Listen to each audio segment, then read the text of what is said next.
आज की कथा से 2-3 चीजें बहुत प्यारी सीखी। हमें तोड़ना नहीं है और हमें एक ही नियम रखना है, संयम का नियम रखना है। और तीसरा, हमको छिपना चाहिए, प्रभु को छपना। और आजकल तो हम लोग छप रहे हैं, प्रभु छिप रहे। आजकल यही जमाना है। चेला की फोटो एक जगह हमारे साथ घटना घटी है, अब घटी है तो बोल देना चाहिए।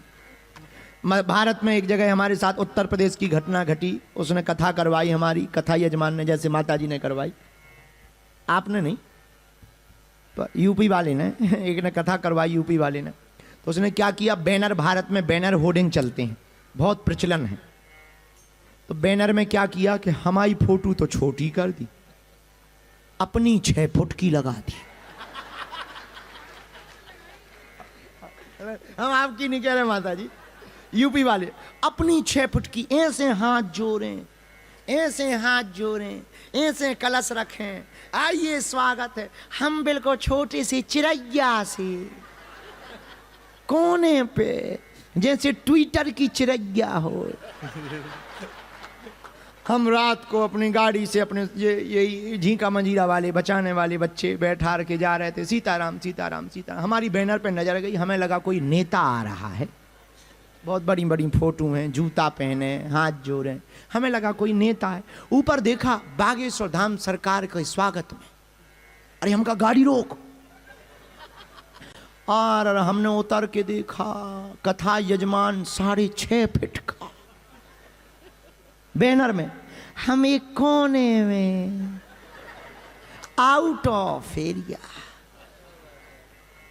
किनारे की तरफ, छोटे से ऐसे। उसके नीचे लिखा था कथा व्यास बागेश्वर सरकार। जैसे ही हम घर गए तो वो यजमान बोला, गुरुजी आइए आइए। हम कहा क्या खाक आइए, अब आप ही आप आ गए, अब हमारा क्या करोगे। बोले नहीं नहीं नहीं, आइए आइए। हम भीतर गए, उसने प्रणाम किया, आरती की। हमने कहा कल्याण हो चेला। धीरे से बोला तैयारी कैसी लगी। हम कहा बहुत गजब, पर एक बात बताएं, हाँ आपने रुपया बहुत खर्च किया, बैनरों में हमारी फोटो छपाने की क्या आवश्यकता थी।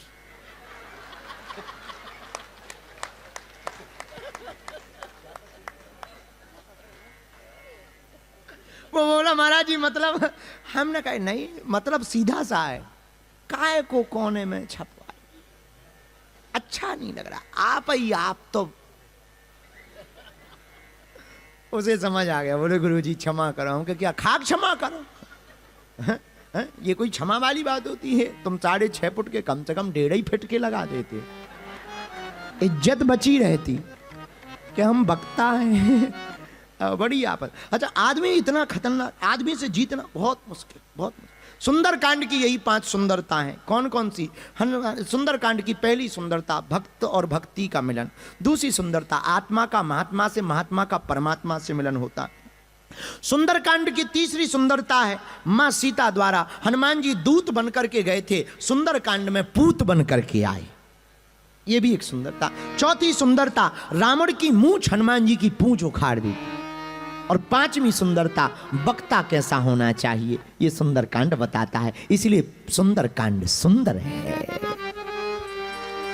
इसको जो भी पढ़ेगा उसका उद्धार अवश्य होगा, हनुमान जी की कृपा होगी। और जो प्रति मंगलवार को अपने घर पर राम विग्रह के दरबार के चित्र को रख करके सुंदरकांड का पाठ करता है, वो हनुमान जी का परम भक्त कहलाता है। बच्चे परेशान रहते हो, पढ़ते ना हो, सुंदरकांड का पाठ सुनाइएगा। घर में नकारात्मक ऊर्जा, नेगेटिविटी, तंत्र मंत्र परेशान करता हो, सुंदरकांड के पाठ को करके सुंदरकांड का हवन कर दीजिएगा, घर से तंत्र मंत्र तुम्हारे भाग जाएगा। सुंदरकांड अगर आप पढ़ रहे हैं तो आपका घर भी सुंदर हो जाएगा। यौवन संपन्नता के लिए, जीवन में प्रत्येक संपन्नता को प्राप्त करने के लिए कोई भी साधक अगर अपनी जिंदगी में आने वाले काम में बाधक कोई बाधा बन रहा है, उस बाधा को मिटाने के लिए सुंदरकांड का अगर आधार लेता है, उसकी बाधा हट जाती है, हनुमान जी की कृपा प्राप्त हो जाती है। इसलिए सुंदरकांड सुंदर है, सुंदरकांड। लेकिन हम लोग भी बहुत कम खतरनाक थोड़ी हैं। हम लोगों को, अच्छा बुरा न मानना, आप लोग तो बहुत पढ़े लिखे हो, झंझट नहीं पालना चाहिए। क्या नहीं पालना चाहिए? झंझट। हम लोग झंझट ही पालते रहते कामों में, पड़ोसी में। रिश्ते बनाना सरल है, निभाना बहुत कठिन है। एक बहुत ऊंचे तार्किक कहते थे, रिश्ते कम बनाइए साहब, पर जितने बनाइए उतने निभाइए। रिश्ते कम बनाइए पर जितने बनाइए उतने निभाइए, वरना रिश्ते मत बनाइए। हम लोग रिश्ते और भाई साहब ब्रदर हो, ब्रदर भले ही भाई जो है संकट में जूझता रहे तो कहने को भाई, काम भाई जैसे नहीं। इसलिए हम लोग झंझट पालते हैं, झंझट नहीं पालना है। हम लोगों को प्रसन्न रहना है तो झंझट कम, बुरा मत मानना। ऊंचा उड़ना है तो सामान कम रखिए, जिंदगी में प्रसन्नता चाहिए तो अरमान कम रखिए। इससे याद आया, एक बात और याद आई, फिर प्रश्नोत्तरी करेंगे। एक महात्मा मरे तो अपने चेला को कह गए बिल्ली मत पालना। क्या ना पालना? बिल्ली मत पाल। अपने चेला को कह गए तो चेला बड़ा परेशान कि बिल्ली क्यों ना पाले। तो एक दूसरे महात्मा से पूछा कि बिल्ली क्यों ना पाले। बोले दरअसल तुम्हारे गुरुजी के साथ एक घटना घट गई थी, इसलिए तुम्हारे गुरुजी ने ठीक कहा बिल्ली मत पाल। क्या क्या घटना घटी? बोले तुम्हारे जो गुरुजी थे वो बड़े फक्कड़ थे, जंगल में रहते थे। जब वो गांव में भिक्षा भोजन मांगने के लिए जाते थे, उस वक्त तुम्हारे गुरुजी की झोपड़ी में चूहा बहुत रहते थे। वो क्या करते थे, गुरुजी का लंगोट काट देते थे। तो गुरुजी हैरान रहते थे, तो गांव वालों से सुनाया कि हमारे कपड़े चूहे काट देते हैं, हम क्या करें? गांव वाले बोले बिल्ली पाल लो, चूहे खा जाएगी, तुम्हारे कपड़े सुरक्षित रहें। और बात ठीक थी। महात्मा जी बोले बिल्ली दे दो, तो बिल्ली ले आए। अब बिल्ली रही, अब बिल्ली को तो दूध चाहिए। तो बिल्ली चूहे तो खा गई, लेकिन अगर नहीं दूध देंगे तो वो मर जाएगी। तो गांव वालों ने तो 10-15 दिन दूध दिया, पर गांव वाले बोले महाराज कब तक दूध दें, अब एक काम करो तुम दूध के लिए गाय ले लो। महात्मा जी बोले अब बिल्ली रखना है तो गाय चाहिए, गाय ले ली। बोले गाय ही ले आओ।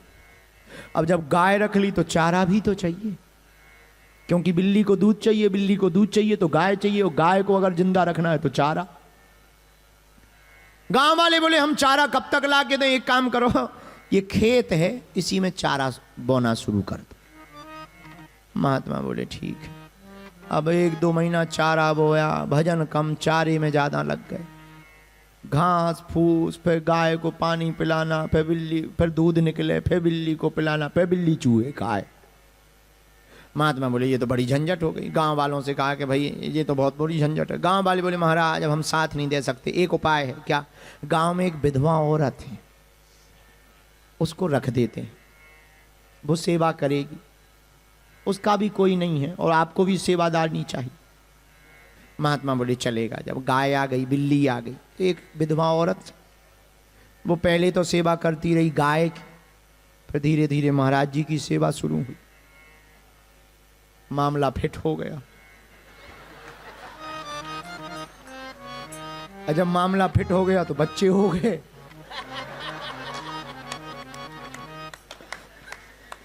गांव वाले बोले ऐसे काम नहीं चलेगा, फिर बोले शादी करनी पड़ेगी। महात्मा बोले जब यहां तक पहुंच ही गए, अब भाई छोड़ते नहीं बनता था, क्योंकि बिल्ली रखनी,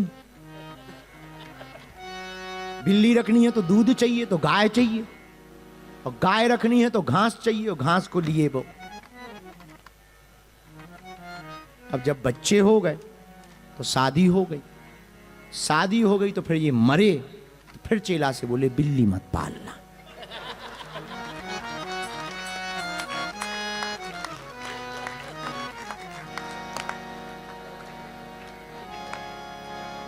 पूरे झंझट की जड़ बिल्ली है।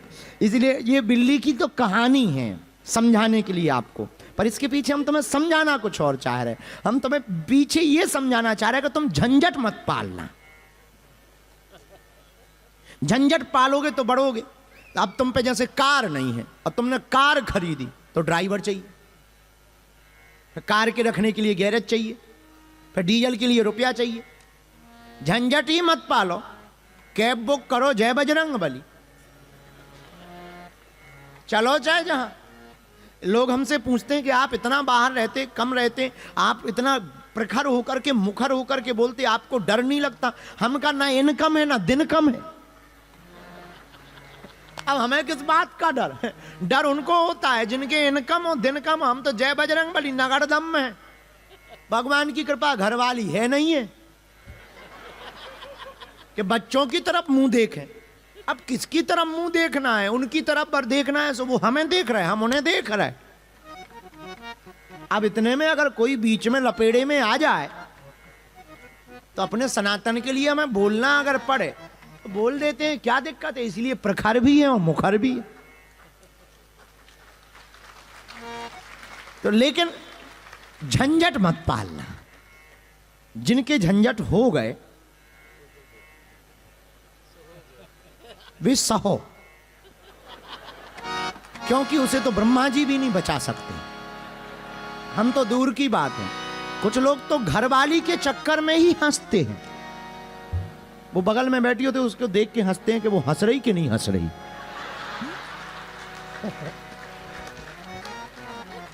अब भाई झंझट है, आपने रख लिया है, अब पीछे नहीं हो सकते।